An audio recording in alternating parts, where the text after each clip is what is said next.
It's Dylan Cox for secondsout.com here at the O2 Arena, and I'm here with trainer Buddy McGirt ahead of his fight at Isaac Chilemba's rematch with Tony Bellew. Buddy, good to see you here. It didn't quite go your way in the last fight, but we know Isaac was maybe a bit ill. What are you going to do different this time to make sure that Isaac comes away with the win? Well, one, we don't have to worry about the crowd. I mean, Isaac got caught up with the crowd last time, trying to impress the crowd early, giving away early rounds. And two, he's healthy. So we just start quicker.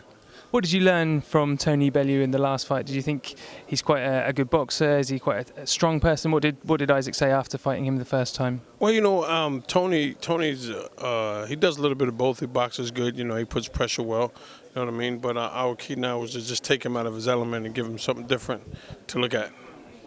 There was that comment after the fight that Tony said, we don't know if he said it in the heat of the moment or whether there was a miscommunication between you two, but he said that you thought he won the fight. Is there any truth in that, or was it just lost in translation? It was miscommunication. He was talking to me.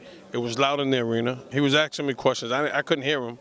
So maybe he did ask me, and maybe I did say yeah, but I didn't know what question he asked. He can say yes, I can say no. We'll never know what was asked. You know what I mean? Because after the fight, the crowd was going crazy. It was just in the ring. He was like, Buddy, good fight. I'm like, good fight, as we're talking, but you can't really hear. So I'm not calling the man a liar, but I know that I wouldn't say that knowing that, I did tell him, though, that I was happy with the draw. That I did say. I was saying, look, I'm happy we got the draw in your hometown.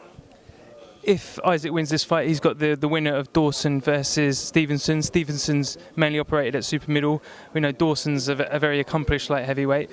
How do you see that fight between those two guys going? Well, as when Isaac wins, not if. We don't use if.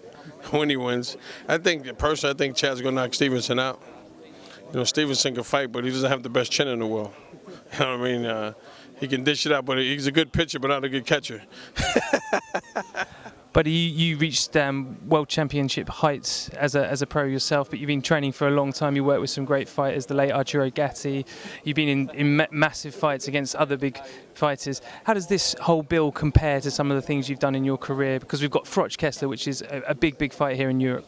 Being part of a big main event, a big card, is something that you can always remember in life. It's great to be a part of something that you got 15, 20,000 people in the arena yelling, screaming.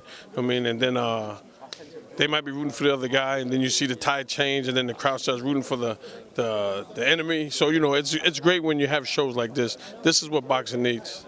And just a quick word for the British fans as well about Matthew Macklin. Are you going to be training him for his fight against Golovkin? Yes, we start. He's going to New York this weekend, and we get to work on Monday.